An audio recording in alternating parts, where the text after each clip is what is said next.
wasiir ku-xigeenka wasaaradda arrimaha gudaha Somaliland oo weheliyo barasaabka gobolka Salel ayaa waxay maanta xilkii u kala wareejiyeen maayirkii hore degmada Seylac Saacad Daahir Ciga iyo maayirka cusub ee degmadaasi Yuusuf Cawaale Daahir. munaasabadda xil wareejinta oo ka qabsoontay xarunta dowladda hoose ee degmadaasi Seylac ayaa waxaa ka soo qayb galay qaybaha kala duwan ee bulshada ku nool degmada Seylac iyo deegaanada kale ee ku xiran, kuwaasi oo sii sabootiyay maayirkii hore soona dhaweeyay maayirka cusub.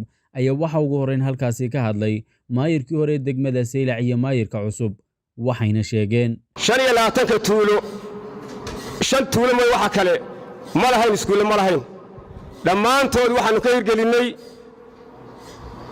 iskuulaan ka hirgelinay.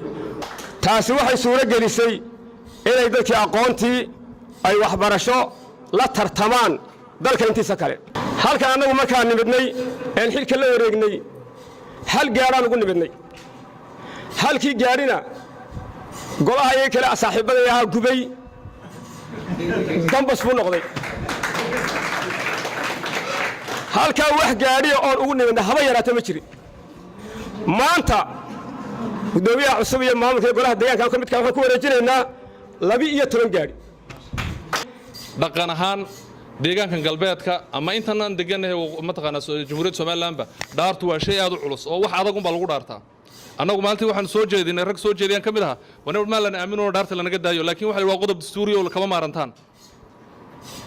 arrinka sidaa u adag waxaan u qaadnay anigu haddaan iska bilaabo shilin xaafadeeda kala meeyman, shilin aan dadka wax ugu qabto wax ku wanaajiyo lama iman.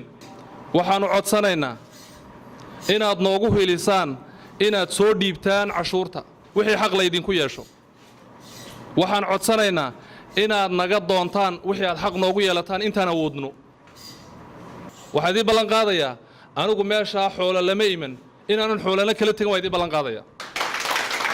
intaasi kadib iyaguna waxaa xaggaasi ka hadlay barasaabka gobolka Salel iyo sidoo kale wasiir ku-xigeenka wasaaradda arrimaha gudaha Somaliland, waxayna sheegeen wax kasto danta horumarka iyo nabadana waxaan idin ballan qaadaynaa anigoo dawladda dhexe ka wakiila inaan idin horkaco oo aan idin la doono sidii aan galay hore ula doonay. muddadii aan galay hore la shaqeynayay hal warqad oo horumarka degmada ka hadlaysa hal daqiiqad xafiiskayga kuma baaqan si loo helo adeegga bulshadu ay leedahay. Yuusuf waa maayirka cusub, barta waxaan kaga tiranay halkii isku duwaha caafimaadka muddo laga joogo sanad iyo 8 bilood meelaha. maantana wuxuu kula wareegayaa xilkii ka sii weyn, kii laga tiriyay ku ka sii weyn buu la wareegayaa oo degmadii dhannayd buu la wareegayaa. Yuusuf degmadana waxay ka rabtaa isku wad.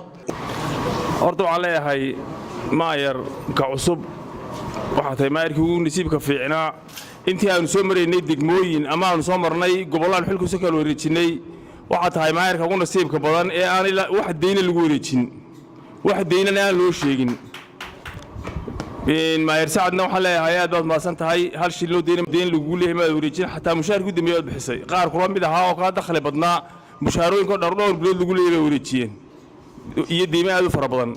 marka waa kala nasiib wanaagsan horta labadiina maayir